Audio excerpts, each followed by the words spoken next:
Time for a story. I'm going to do a story time on a recent event, and as you can see here, sitting in the car, in the dark, in a parking lot. But I have a parking lot light that's providing just enough light so you can see that it's me. So, yeah, where to start? This story time video is going to be about my cheat trifecta, okay? So, of course, as most of you know who follow my videos, I've been on a weight loss journey since the first of the year. I wanted to lose weight, and I participated in a weight loss competition. A bunch of cigar guys, cigar obsession fans, and that recently ended. Now, I set a goal for myself that every 50 pounds that I lose, I would have a cheat day. Okay, so I figured, instead of cheating, having a cheat meal or a cheat moment or whatever, that I would have something to look forward to, right? So obviously I surpassed 50 pounds, but I was still doing the competition. So I said, all right, I'll wait until the end of the competition. I actually had my niece's birthday at Chuck E. Cheese, which I was very much looking forward to their pizza. So I said, all right, well, I'll just hold off a little bit longer until that time, and I'll do my cheat day. Well, the competition ended, and I ended up going to my family's just to stay over and hang out, and we did my niece's birthday party, which was awesome. But I was there for 3 days. I got there the night before, and then I was there all day for her birthday, and then the day after, I stuck around and hung out with my family. So, knowing this, right before, instead of making a cheat day, I made it a cheat event. So basically it was a 3-day event. It was really the night I got there, then all day the next day, and then kind of the morning, lunchtime on the third day. So basically 3 days of eating whatever I wanted. Now, here's where I went wrong. I put so much emphasis on this cheat day, and I was so much looking forward to this cheat day, that I really built it up too big. Okay, and one of the big mistakes that I made is that along the way, when I was out shopping or grocery shopping or whatever, going around, I would see little things like snacks, chips that like flavors I never heard of, or like limited edition stuff, and I kept buying this stuff to save for my cheat day. I figured, oh, cool, I never tried this flavor of this, thing, or this, or whatever. And then it got into, well, what kind of sweets do I want? And I bought a box of like brownie mix. I'm like, oh, it's the best thing. To me, that's one of the best desserts you can ever have, is warm, fudgy brownies right out of the oven. Ugh, that's a weakness for me. I don't have a huge sweet tooth, but that right there, that's some good stuff. So I figured, all right, well, I'll plan for my dessert to be that. And I accumulated too much crap, too much junk food, okay? I probably had maybe 8 or 10 bags of chips. And some of these flavors were like full-size bags. I just wanted to try it, basically. I just wanted a couple chips to try it, but they didn't make it in small bags. So I started accumulating stuff for my cheat day, and I was really thinking about it often, and it was good in the sense that I never cheated the whole time. I stayed strong because I knew that one day coming up, I would be able to look forward to that day and eat what I want. So yeah, the day came, the 3-day event, which it turned into. And I ate not only whatever I wanted, but I went out of the way to get delicious, greasy, horrible food. Now, what really stinks is that when we finally got to Chuck E. Cheese, I couldn't even eat the pizza at Chuck E. Cheese because they had a water main break or something. They had a boil alert, so they couldn't cook any food at Chuck E. Cheese. So after all that, waiting like 3.5 months, looking forward to their pizza, which it's not like the best pizza in the world, but I'm in Pennsylvania. Pennsylvania is not known for good pizza, so there's select places that have good pizza.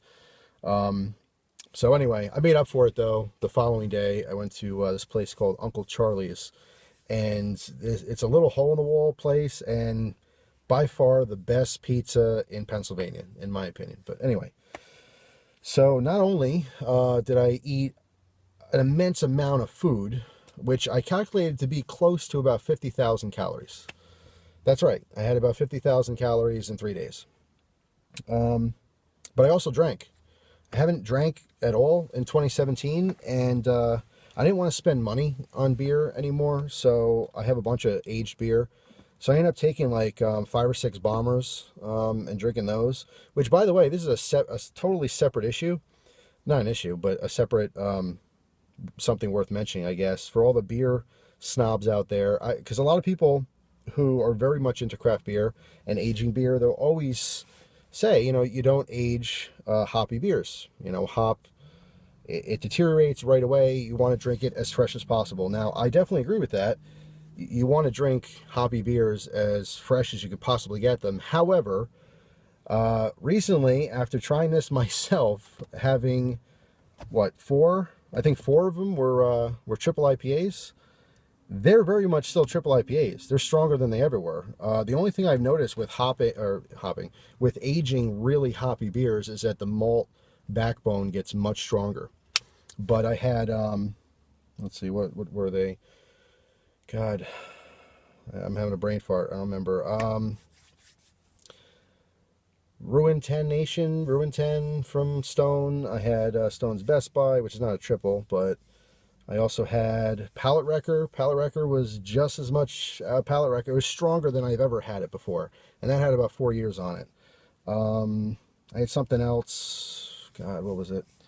Having a total brain fart. I don't remember, but yeah, 3-4 years later, hops are still very much hoppy, at least in triple IPAs and double IPAs. I don't know about regular little session IPAs, but anyway, okay, so that's enough of the beer stuff. Just saying, from my own personal experience, aging hoppy beers is totally fine. They're still hoppy, trust me. So anyway, yeah, I consumed a lot of crap. A lot of junk food, a lot of beer, and that wasn't it, just those bombers. I had more than that. I got pretty wasted, which made me more hungry and not realize that I was eating even more than I planned. I was eating everything in sight for 3 days. So the verdict was, and this was a couple days ago, this was over with, but I had gained, ready for it, 13 pounds in 3 days. That's right. Now, the good news is I already have half of that off, you know. It was a lot of physical weight from food. Basically, from the top of my throat to the bottom of my butthole was filled with food. So if I took one more bite of something, something had to come out. I was jam-packed with food. So I've learned a couple things from this. Number one, I do not recommend a cheat day anymore. I think if you have to have something to look forward to, it's much better to do a cheat meal once, maybe twice a month. You know what I mean? That's about it. That's the limit. Any more than that, and you're getting into a danger zone. You're going to gain too much weight and make it harder to get it off. I was fully planning to have gained like 5 or 6 pounds from this experience. Definitely not 13. So that was a little bit of a shock, but it is what it is. I don't regret doing it, but I definitely will not do it again. I'm not planning another cheat day and or cheat days. My journey is to push this through. Every once in a blue moon, if it's a special occasion or something, I'm not going to kill myself. I'll enjoy what I'm eating, but I'm not going to go above and beyond. What happened was I put so much emphasis on this cheat day that I wasn't even hungry most of the time. I was just eating because it was my day to eat. Does that make sense? So to be honest, I was gorging myself. I wasn't really enjoying all of it. I had a couple moments where I'm like, yeah, this is delicious, but I felt full all 3 days straight. I was constantly full. I was never eating because I was hungry. It's kind of a sick binge, to be honest. It's not a good thing. I would not recommend it. I would never do it again. Not only that, but the last day and the day after I ate nothing, by the way. When this was over with, I didn't have one bite of food the next day. I drank maybe 2 or 3 cups of water. And then the day after that, I just had some vegetables. So I was like slowly weaning into eating again, because honestly, the day after all this thing, it was like, I was actually hungover, which is not good, but besides being hungover, I had a food hangover. I didn't want to eat at all. I felt sick. I've never been so gassy. I was burping and farting literally every 5 minutes, all day long. Horrible, like gas cramps everywhere, just felt like crap. Felt like a big pig. Glutton, just felt nasty, felt like ashamed of myself, so it wasn't a good experience. Right now, as of filming this video, I am what was it, 293 or 292, something like that. So I'm back to where I was when the competition ended. But at this point, pushing forward, I'll keep my word, and on the 1st of next month, I will do a weigh-in, and it will be less than my last weigh-in. I could promise that. Just getting back into it and going strong. But yeah, I mean, that's my experience was not good. I was looking forward to this day so much that I way overdid it. Does that make sense? I did it tenfold. It was way too much all at once. My body was not used to it, by the way. Constant stomach ache because my stomach has shrunk from not eating the same, you know what I mean? So shoving everything in there is like, oh, it's at its limit. I mean, I felt like a competitive eater right after a competition for all 3 days.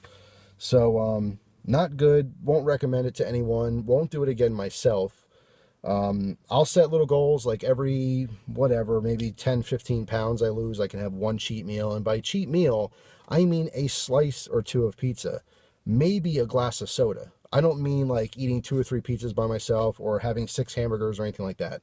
I'm way over the gluttonous part of my life because this is a life-changing thing. I really, this experience, it kind of helped me to get over that.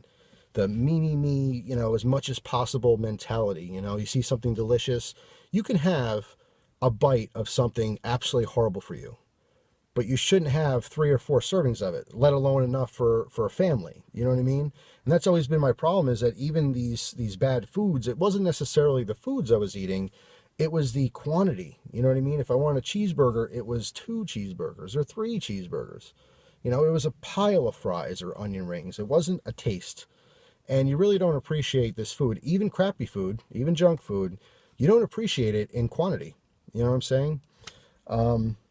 So yeah, I've learned a bunch of things. I think this really helped me because I got over it. I got over the idea of waiting for that day where I can go back to what I was. I'm never going to go back to who I was and being gluttonous like that and eating. It's just disgusting. It really is disgusting. And it makes me sick to think that I did that in my life. I've had these binge moments where I just consume and consume. Not to mention the cost. There's a lot of cost in buying a lot of food. So I learned my lesson. Packed on a few pounds.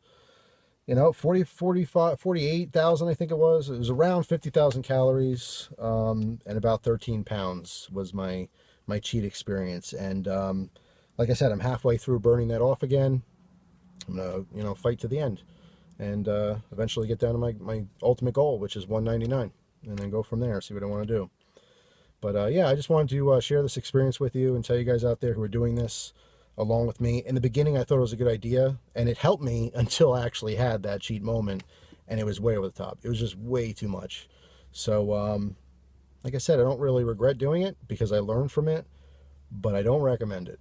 You know, if you're doing good dieting, if you're doing good and changing your life and exercising and eating healthier, and you slip up, just make it that one thing. Don't plan for it. In other words, that's what I'm saying, is I'm trying not to plan for these things anymore.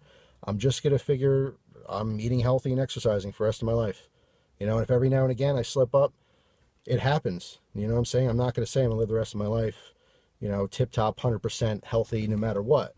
You know, I'm not going to eat like a rabbit for the rest of my life. But I'll tell you this, every week I will weigh the same or less, no matter what. I'm not going to gain weight anymore, and I have to consistently lose it. It's very, very important for me and my goals. But every now and again, birthday, you know, holidays come around or whatever, don't put on 30 or 40 pounds. You put on a pound, you know, take off a pound. If you go through the holidays or have some special occasion and you weigh yourself and you're like 3 or 4 pounds heavier, even though you've been dieting, don't say, oh my God, this is horrible, I give up. You know what I'm saying? Just get rid of those 3 or 4 pounds and keep moving forward. That's what I'm doing. I'm just going to keep moving forward because that's all I can do, really. I can either go backwards or forwards, and I've been going backwards my whole life. So it's time to go forward. So I'm not discouraged by this. I was a little shocked and surprised. You know, I wasn't expecting twice the weight, you know, gain than I thought it would be. But it's no big deal. It's half off, working on the other half, and moving forward.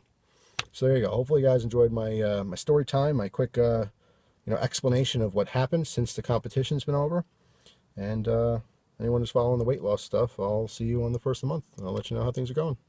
Thanks for watching. Hope you guys have an awesome day, and I'll see you soon. Take care.